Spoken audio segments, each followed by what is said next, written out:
안녕하세요. 건강한 요리의 앨리스 대표 앨리스입니다. 반갑습니다. 네, 저희가 해열제 상비약에 대해서 한번 얘기를 해봤는데요. 이번 시간에는 감기약 상비약에 대해서 한번 알아보려고 합니다. 오늘 우리 아이들 병원 튼튼센터의 조기애 원장님과 함께 해보겠습니다. 안녕하세요. 안녕하세요. 원장님. 초안 청소년과 의사 주기입니다. 만나뵙게 돼서 반갑습니다. 네, 안녕하세요. 네, 그리고 또 구독자 엄마들 또 좀 모셨습니다. 안녕하세요. 안녕하세요. 저는 6살 아들 쌍둥이 엄마 레비쭈입니다. 네, 안녕하세요. 저는 6살 딸아이 엄마 윤윤입니다. 네, 반갑습니다. 반갑습니다. 이렇게 어머님들하고 같이 오늘은 이제 감기약에 대해서 알아볼 텐데요.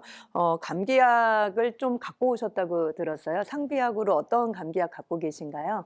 저는 아기들이 코감기에 좀 잘 걸리는 편이라 코감기약하고 종합감기약 혹시 몰라서 이렇게 2개 준비하고 있습니다.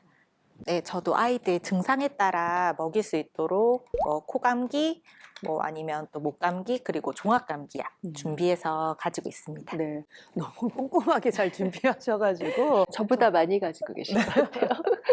원장님은 감기 상비약은 없으실 것 같아요. 먼저 감기약 먹기 전에 병원에 가서 처방받을 것 같은데 어떠세요? 그게 이제 처방받는 약하고 감기 상비약이 이제 조금 다를 수 있거든요. 그래서 기침을 할 때 아이들이 기관지가 좁아져서 하는 기침이 있을 수 있죠. 그럴 땐 기관지를 넓혀주는 약을, 또 분비물이 많아서 하는 기침인 경우엔 분비물을 물켜줘서 잘 배출이 되도록 하는 약을 먹을 수가 있겠고, 또 알러지 증상이 있어서 아이가 예민해서 기관지가 예민해져서 하는 기침이라면 알러지 약을 먹을 수도 있겠고, 이렇게 증상에 따라서 다 다른 약이 들어가는 게 좋은데요. 감기 상비약이라고 하는 경우에는 이렇게 세세하게 이런 것들을 세분해서 약을 먹기가 어렵잖아요.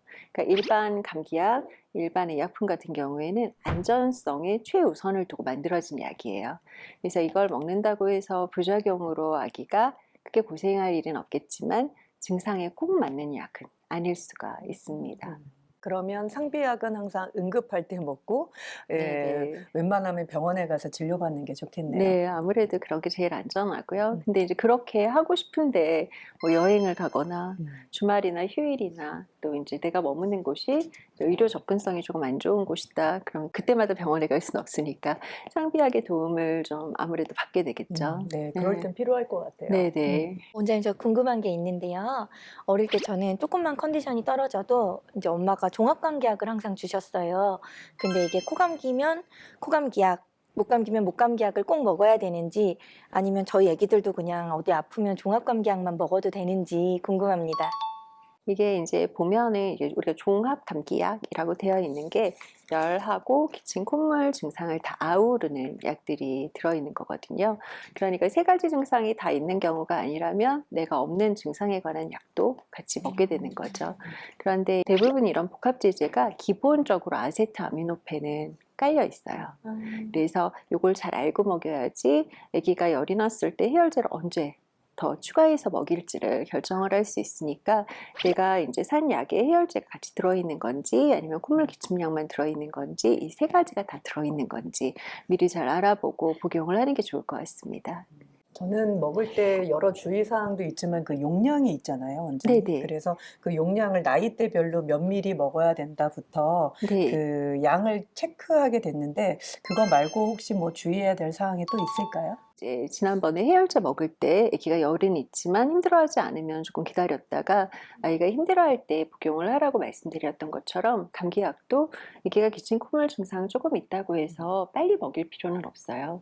그런데 아가가 만약에 조금 힘들어하기 시작한다, 그것 때문에 뭐 먹는 양이 줄어들고 밤에 잘 때 코가 막혀서 잠을 잘 자지 못하고 칭얼칭얼한다, 엄마한테 착 달라붙어 가지고 아기가 안 떨어지려고 한다, 그러면 이제 상비약을 조금 먹이시는 게 아기를 위해서 좋겠죠. 그 다음에 무슨 성분이 들어있는지 잘 아셨다가 중복되는 성분이 없도록 해주시는 거.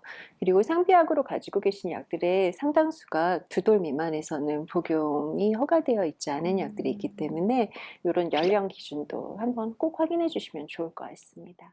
네, 원장님, 그렇다면 아이들 아플 때 언제, 어떤 시기, 또 어떤 증상, 그리고 어떨 때 어느 정도 아플 쯤 병원에 가는 게 가장 좋을까요? 아기가 이제 조금 불편해할 때 병원에 가는 게 좋은데요. 일단 기저질환이 있는 아가들, 천식이나 모세기관지염, 뭐 심장질환, 원래 약간 면역이 저하되어 있는 아이들이라면 감기 증상 초기에 가서 아기가 진찰을 받는 게 좋을 것 같고, 건강한 아이들이라고 하면은 좀 칭얼칭얼하고 말은 못해도 어딘가 많이 아프고 부대껴 보인다. 라고 느껴지는 그 시점에 병원에 가시는 게 좋을 것 같아요.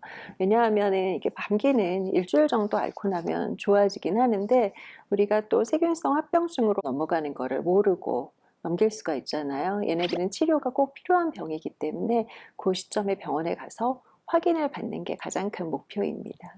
또 궁금한 거 있으신가요? 네. 또 어른들도 콧물 감기약을 먹으면 좀 졸리잖아요. 근데 아기들도 똑같은 성분이라 먹으면 좀 졸린지. 이게 졸릴 거예요 하고 줬는데 하나도 안 졸리게 하루 종일 뛰어다녔다는 애가 있는가 하면 그렇죠.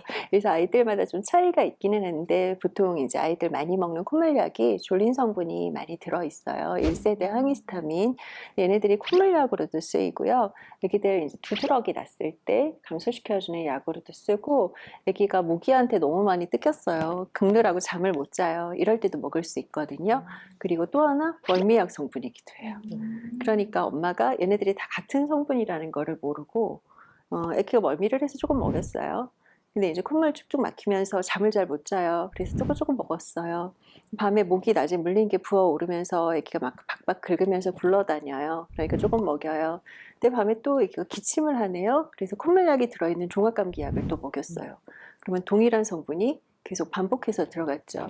그러니까 우리가 어떤 약이 어떤 성분으로 되어 있고 어떤 약이 이제 종합감기약 같은 경우에 어떤 성분들이 들어있는지를 정확하게 알아야지 이런 일을 약간 미리 알고 걱정하지 않으실 수 있을 것 같습니다. 우리 구독자님들 집에는 어떤 상비약이 있는지 한번 체크해 보시면 좋을 것 같아요. 특히 필수템이라고 할 수 있는 해열 상비약 그리고 감기 상비약 이 두 가지는 아이들을 위해서 꼭 준비해 주시고 여행 갈 때는 꼭 챙겨서 가는 이렇게 팩에 이제 준비 항상 해 놓으셔서 그걸 들고 갈 수 있게 하면 좋겠네요. 지금까지 감기 상비약에 대한 이야기 드려봤습니다.